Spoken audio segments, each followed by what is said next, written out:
আসসালামু আলাইকুম, সবাইকে স্বাগত জানাই এখনকার সংবাদ বিশ্লেষণে। রাজনৈতিক পট পরিবর্তনের পর অর্থাৎ 5 আগস্ট পরবর্তী রুমিন ফারহানার বক্তব্যে বিএনপি বর্তমানে ক্ষোভ প্রকাশ করেছে।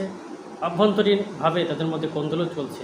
বিভিন্ন টক শোতে গিয়ে এবং ব্যক্তিগতভাবে বিভিন্ন জনকে আক্রমণাত্মক কথাবার্তা, আওয়ামী লীগের পক্ষ নিয়ে কথাবার্তার কারণে খুব শীঘ্রই রুমিন ফারহানাকেও শোকজ করা হতে পারে, যেমনটি করা হয়েছে ফজলুর রহমানকে। বাবার বর্ণাঢ্য রাজনৈতিক পরিচয়ে মাঠ দাপিয়ে বেড়াচ্ছেন রুমিন ফারহানা। আর যার ফলশ্রুতিতে আমরা দেখতে পাচ্ছি যে কাউকে যেন পরোয়া করেন না। শেখ হাসিনার আমলেও দাপিয়ে বেড়ানো এই রুমিন ফারহানা বর্তমানে আরও ভয়ঙ্কর হয়ে উঠেছে। আমরা দেখতে পেয়েছি যে ব্রাহ্মণবাড়িয়াতে কি তার মুখের ভঙ্গি ছিল, ভিডিওতে সব কিছু স্পষ্ট ছিল। হাতের ইশারায় এনসিপির এক নেতাকে ফুটবলের মতো পিটানোর কথা আমরা দেখতে পেয়েছি। তো তারপরে তিনি সাধু সাজার চেষ্টা করছেন যে তিনি নাকি, অথচ তিনি বলছেন নাকি এসব কিছুই বলেননি। আপনারা দেখেছেন যে হাসনাত আবদুল্লাহকে ডাকাত বলেও সম্বোধন করেছে রুমিন ফারহানা।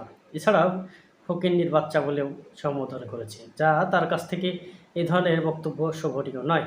আমরা এই ধরনের বক্তব্য শুনতে চাই না। রাজনীতি থাকবে, কিন্তু সবার মধ্যে একটা সুসম্পর্ক বজায় গড়ে উঠুক।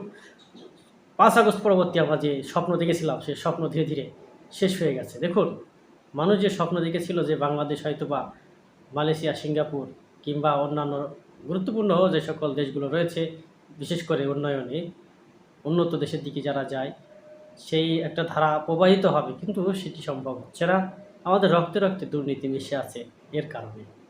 আর অদূর ভবিষ্যতেও হবে কিনা তার কোনো ঠিক নাই। কি মনে হয় আপনাদের? অবশ্যই কমেন্ট বক্সে জানাবেন। ধন্যবাদ।